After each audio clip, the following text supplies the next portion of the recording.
theater and drama, narrative, comedy, and even tragedy have great power to communicate truth, I think, in unique ways. There's something about a play, for instance, that has the power to introduce themes and to communicate a point, but do more than make the point. I think the drama of a play or a movie or whatever that's acted out, or maybe even read in a certain kind of a way, in the form of story, has this way of drawing us in. Drama doesn't leave us on the fringes. It has a way of beckoning us to come within the story and to participate, to somehow experience it in a way that I think just telling someone, the point, the truth, whatever it is, just doesn't quite have. How many of us have watched a movie and felt an emotional response throughout the storyline, even to the point that at the end of the movie we're exhausted because we've been up and down with the characters and we've lived their experience? I think drama has power and impact. And just now we read The Passion, and I think we experienced something of the power and impact of partaking of it in this way. I recently read an interview given by Francis Ford Coppola, who's the director of the 3 best movies of all time: Godfather 1, Godfather 2, and Godfather 3.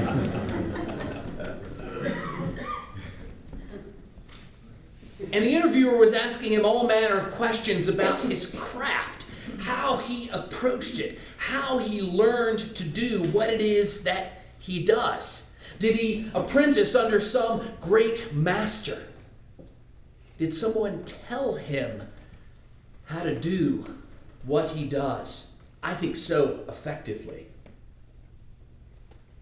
And he said something very interesting in this interview. He said that the cinema language, the way that film tells a story, developed through experimentation, not through people knowing what to do.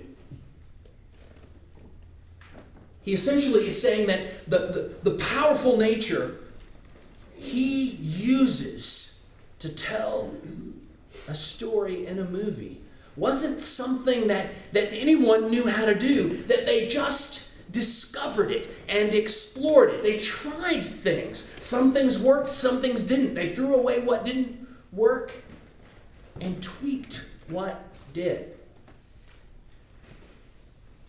He essentially is saying that in the early days of cinema and theater, there were no experts.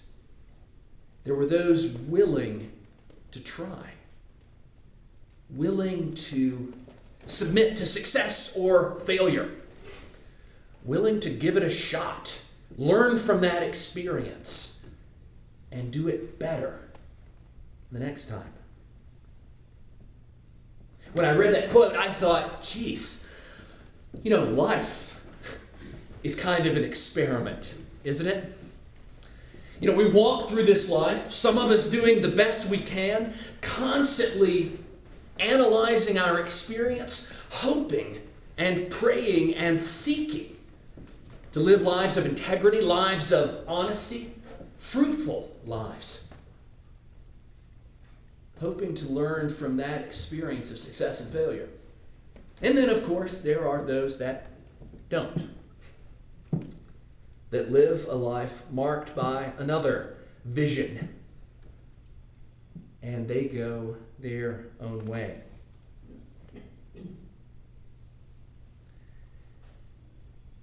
One of the things we forget about this passion drama, because we know it so well, is that the characters, if you will, the personalities, the men and women, the people, the real human beings that participated in these events in the first century, they didn't know what was happening. They didn't know what was going to happen to them. They were putting one foot in front of the other, following this upstart would-be Messiah that promised them something more. They hoped he would give it to them. They hoped he was telling the truth. They hoped he was from God. They believed he was from God. And they put one foot in front of the other, following him out of that belief. A couple of thousand later, as we replow this same field, but we know the whole story. We know the arc of the storyline. We know what will happen, and we know where it will end, or should I say where it will begin. But I wonder,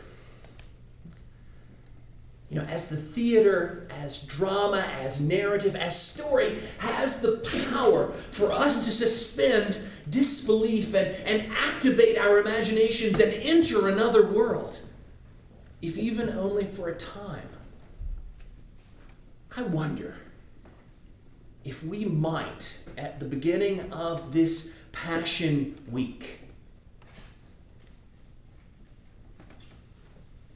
try to put aside what we know, or what we think we know,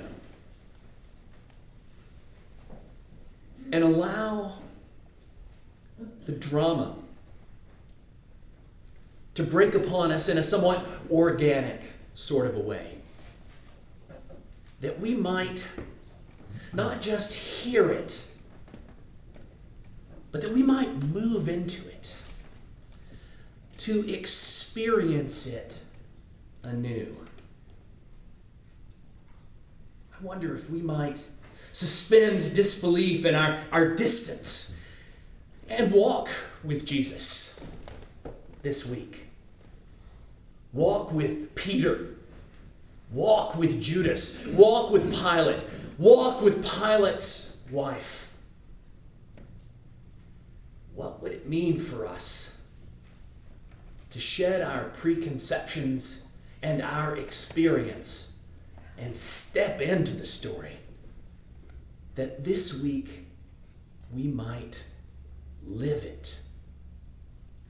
That we might live it.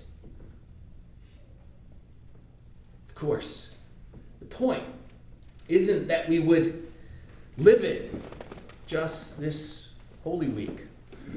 The point is that we would be transformed by it through the living it this week. That our lives next week might be changed and different and new.